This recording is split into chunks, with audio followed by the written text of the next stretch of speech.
اور سلطان عبدالحمید کو انہوں نے دعویٰ کیا کہ ہمیں فلسطین دے دو، ہم تمہارے قرضوں کو معاف کریں گے، ہم تمہاری معیشت کو بنا دیں گے، لیکن تو اس خلافت عثمانیہ کو ختم کرنے میں بھی یہی یہودیوں کا ہاتھ ہے۔ اور دنیا کے اندر جتنی مسلم صدور کو قتل کیا گیا، آپ تاریخ اٹھا کر دیکھ لیجئے، شاہ فیصل سے لے کر اور دنیا کے دوسرے بڑے بڑے حمزہ میں ہم آتے ہیں تو 1947 سے لے کر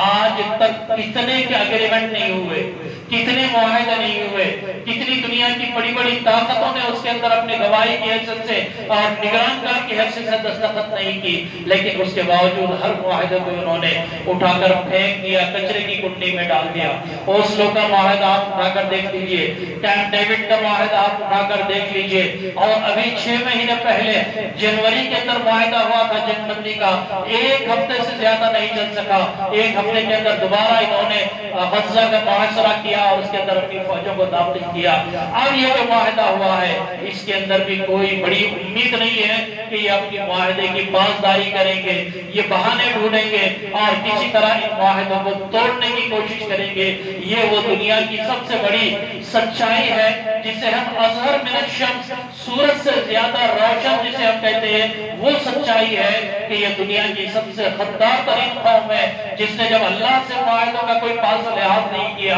تو یہ انسانی معاہدوں کی ان کے اندر کیا قدر قیمت ہوگی۔ یہ ہر جگہ اپنی فطرت کے لحاظ سے، اپنی غلیظ فطرت کے لحاظ سے اور اپنی ذہنی شیطانیت کے لحاظ سے ہمیشہ جو ہے اپنے کمزوروں پر ظلم ڈالتے آئے ہیں اور ابھی بھی یہی ہونے والا ہے۔ لیکن ان تمام کے پیچھے جہاں جہاں استقامت ہوتی ہے، جہاں جہاں دشمن کا بڑی پامردی کے ساتھ مقابلہ کیا جاتا ہے، پھر وہاں پر یہ سازشیں کبھی کام نہیں آتی، چاہے وہ عبداللہ بن ابی جیسا منافق ہو، چاہے وہ دنیا کے اور دوسرے منافقین ہو۔ جب مومن متحد ہوگا تو پھر اس طرح کی کوئی بات انشاءاللہ واقع نہیں ہوگی اور جیت ہر حال میں ایمان کی اور اسلام کی ہوگی۔ اب آتا ہوں میں گفتگو کے آخری پہلو کی طرف جو آپ کے سامنے رکھنا ہے۔ میں نے اس کو بڑا پیارا سے عنوان دیا تھا، آؤ کہ قدسیوں کے قدم چومتے چلے۔ جی چاہتا ہے یہ ہمارے جیالے، یہ ہمارے عظمت والے، یہ ہمارے ایمان کی مضبوط دلائل دینے والے نوجوانوں کے قدموں کو چومے۔ کیوں چومے؟ کیا وجہ ہے؟ قدم بوسی کی ہمارے پاس اجازت نہیں ہے، لیکن یہ ایک تعبیر ہے کہ ہم ان کے قدم چومنا چاہتے ہیں۔ کیوں چومنا چاہتے ہیں؟ یہ انہوں نے جو 2 سال تک مصیبتوں کے باوجود، ساری دنیا کی تنقیدوں کے باوجود، ایک انتہائی جانی دشمن کے مقابلے کے باوجود انہوں نے جو قربانیاں دی ہیں، انہوں نے جو عظمت کا اظہار کیا ہے، انہوں نے جو استقامت کا مقام بتایا ہے، انہوں نے جو ایمان پر ثابت قدم رہ کر اپنے ایمان کا ثبوت دیا ہے، یہ سب سے بڑی دلیل ہے کہ ہم ان کی اتباع کریں، اس معاملے میں اتباع کریں کہ مصیبت کتنی ہی بڑی ہو، دشمن کی فوج کس طرح خطرناک کیوں نہ ہو، اگر آپ اپنے ایمان پر ثابت قدم رہے اور آپ اپنی راہ پر چلتے رہے اور دین اسلام پر جمے رہے تو دشمن، بڑے سے بڑا دشمن بھی وہ شکست کھائے گا۔ اور قرآن یہ ہمیں دلیل دیتا ہے کہ کم من فئۃ قلیلۃ غلبت فئۃ کثیرۃ بإذن اللہ۔ دنیا کی کتنی چھوٹی چھوٹی ٹکڑیاں ہیں جنہوں نے بڑی بڑی ٹکڑیوں پر فتح حاصل کی ہے، بڑی بڑی فوجوں کو شکست سے دوچار کیا ہے۔ وہ غزوات مدینہ ہو یا فلسطین کی تاریخ ہو یا ہمارے اس دنیا کے مسلمانوں کے وہ سپہ سالار ہو جنہوں نے پوری دنیا کو فتح کیا ہے، کبھی بھی مسلمان تعداد میں زیادہ نہیں رہا ہے۔ ہاں، عظمت میں، ایمان کی طاقت میں، اخلاق کی طاقت میں اور اللہ سے توکل کی طاقت میں ان جیسی کوئی جماعت دنیا میں نہیں اٹھی ہے، اور ایسی جماعتوں کو اللہ تعالیٰ نے ہمیشہ فتح و نصرت سے نوازا ہے۔ یہی وجہ ہے کہ ان قدسیوں کے قدم ہم چومنا چاہتے ہیں، کیونکہ مسلسل 2 سال انہوں نے ایک ایسے دشمن کا مقابلہ کیا ہے جس کے نام سے بعض عرب ممالک کی راتوں کی نیندیں اڑ جاتی ہیں، ان کا انہوں نے دو بدو مقابلہ کیا ہے۔ یہ ہے وہ پہلی چیز جو آپ کے سامنے رکھنا چاہ رہا تھا۔ دوسری چیز، ان جیالوں نے جو اپنی جدوجہد سے ثابت کیا ہے اور ہمیں بتایا ہے کہ ایک مومن نوجوانوں کی جماعت اور ایک مومن مجاہدین کی جماعت کیسی ہوتی ہے، وہ یہ ہے کہ انہوں نے اس فلسطینی محاذ کو صرف فلسطین کی حد تک، بیت المقدس کی حد تک نہیں رکھا، انہوں نے اس طرح اس کے ساتھ لے کر فلسطین کی کاوشوں کو، اس کے مقاصد کو پوری دنیا کے سامنے ایسا آشکار کر دیا کہ آج پوری دنیا کا سب سے بڑا موضوع فلسطین اور اسرائیل ہے۔ آج سب سے بڑا موضوع پوری دنیا کے اندر آپ اٹھا کر دیکھ لیجیے، چاہے وہ امریکہ کا صدر ہو، چاہے وہ کہیں اور کا صدر ہو، وہ ہمیشہ سے فلسطین کے بارے میں بات کر رہا ہے۔ تو انہوں نے غزہ کا 370 کلومیٹر کا رقبہ ہے غزہ کا، جو ہم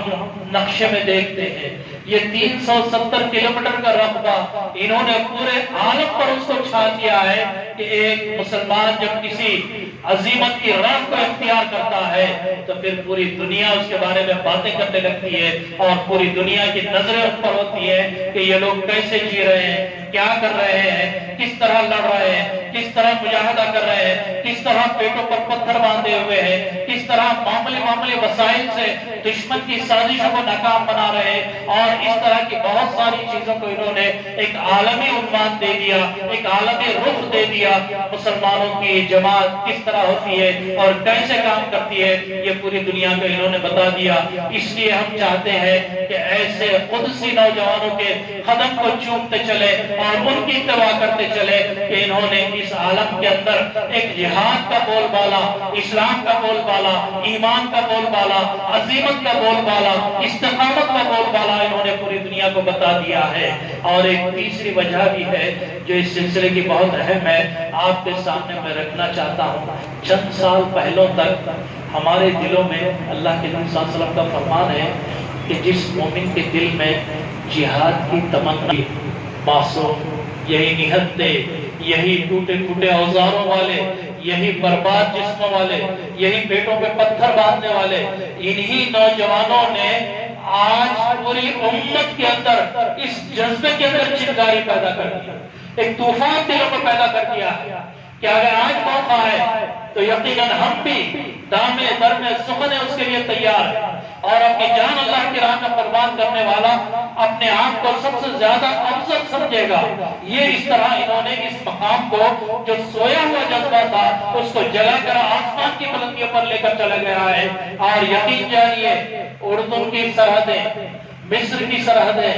لبنان کی سرحدیں اور مختلف ممالک کی جو سرحدیں فلسطین سے ملتی ہے، وہاں اگر گہرا پہرا نہ ہوتا، کڑا پہرا نہ ہوتا تو آج پوری ایک نوجوان نسل وہاں پر پہنچ چکی ہوتی اور دشمن کا مقابلہ کرنے کے لیے تیار ہوتی۔ یہ اس وجہ سے ہم ان فلسطینی نوجوانوں کے قدم چومنا چاہتے ہیں کہ انہوں نے ہمارے اس خوابیدہ جذبے کو بیدار کر دیا ہے اور جہاد کی تمنائیں ہمارے اندر پیدا کرتی ہے، ایک روح پھونکتی ہے ہماری ایمانوں کے اندر۔ یہ ہے ان لوگوں کے وہ کارنامے جن کی وجہ سے ہم ان کے قدم چومنا چاہتے ہیں۔ اور پھر ہم نے دیکھا ہوتی ہے یا غداریاں ہوتی ہیں یا شکست کھا جاتے ہیں، لیکن یہ پوری قوم مل کر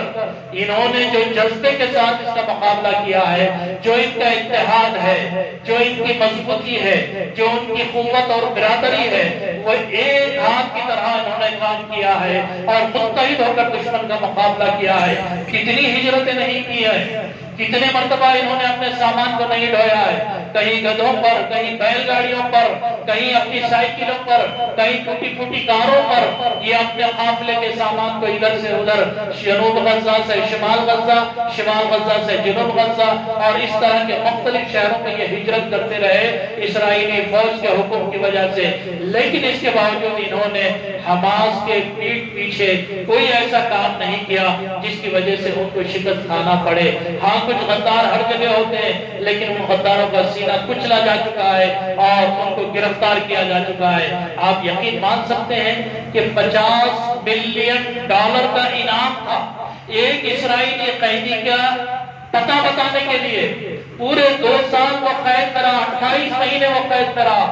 لیکن کسی ایک فلسطینی نے بھی جا کر نہیں کہا کہ وہ $50 بلین مجھے دے دو، یہ قیدی وہاں پر چھپا ہوا ہے۔ یہ ایسے نہیں ہوتا ہے، یہ ایمان، یہ جذبہ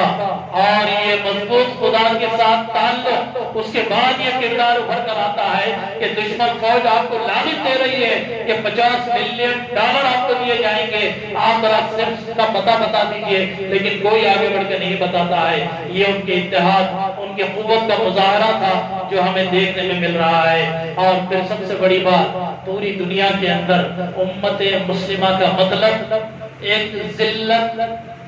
آمیز، ایک شکست خوردہ امت کے نام سے دیکھا جاتا تھا، لیکن آج نظریہ بدل گیا ہے۔ آج پوری باطن طاقتیں سب مل کر یہ مٹھی بھر نوجوانوں کے سامنے جھکی پڑ رہی ہیں کہ بھائی آؤ ہم سے معاہدہ کر لو، آؤ ہم سے صلح کر لو۔ تو یہ امت کے سر کو انہوں نے فخر سے بلند کیا ہے۔ امت کی جو دنیا کے اندر ایک غیر درست تعارف ہوا تھا، اس کا نقشہ انہوں نے بدل دیا ہے کہ امت مسلمہ ایک بہادر قوم ہے، ایک جیالی قوم ہے، ایک عظیمت والی قوم ہے۔ یہ کبھی دشمن سے کبھی جھک نہیں سکتی، دشمن کے سامنے قربان ہو سکتی ہے، اپنی جان نچھاور کر سکتی ہے، شہادت کا مرتبہ پا سکتی ہے، لیکن دشمن کی دعوت پر کبھی لبیک نہیں کہہ سکتی، اس کے لالچ میں نہیں آ سکتی۔ یہ انہوں نے دنیا کو امت کا ایک معیار بتا دیا ہے۔ یہ ہے وہ بڑی بڑی خوبیاں جس کی وجہ سے ہم ان خود سی نوجوانوں کے قدم چومنا چاہتے ہیں، اگر وہ مل جائیں، اور ان کے نقش قدم پر چلنا چاہتے ہیں تاکہ ہم بھی دنیا میں سرخرو ہو سکے۔ حاضرین محترم، یہی جذبہ بیدار کرنے کے لیے بار بار اس موضوع کو آپ کے سامنے اٹھانا پڑتا ہے تاکہ ہمارے ایمان میں حرارت رہے، ہمارا جذبہ شہادت جوان رہے، اور ہمارا اللہ پر توکل مضبوط ہوتا رہے۔ اس کی وجہ سے یہ مثالیں آپ کے سامنے رکھنی پڑتی ہیں۔ اللہ سے دعا ہے کہ اللہ تعالی ہم تمام کو دنیا کے اندر دین پر چلنے اور ثابت قدم رہنے کی توفیق عطا فرمائے۔ اللہ تعالی ہم تمام کو متحد اور متفق ہو کر ہر طرح کی سازش کا مقابلہ کرنے کی توفیق عطا فرمائے۔ اللہ تعالی ہم تمام کو ایک امت بن کر جینے کی توفیق عطا فرمائے۔ اللہ تعالی ہمارے مجاہدین کو فتح و نصرت عطا فرمائے، ان کی دکھوں کو ختم فرمائے، ان کے غموں کو ختم فرمائے، اللہ تعالیٰ ان کی تکلیفوں کو ختم فرمائے، اللہ تعالیٰ انہیں جنتوں میں بھی آرام عطا فرمائے اور دنیا میں بھی اللہ تعالیٰ انہیں خوشحالی عطا فرمائے۔ آمین ثم آمین۔ اقول قولی ھذا واستغفر اللہ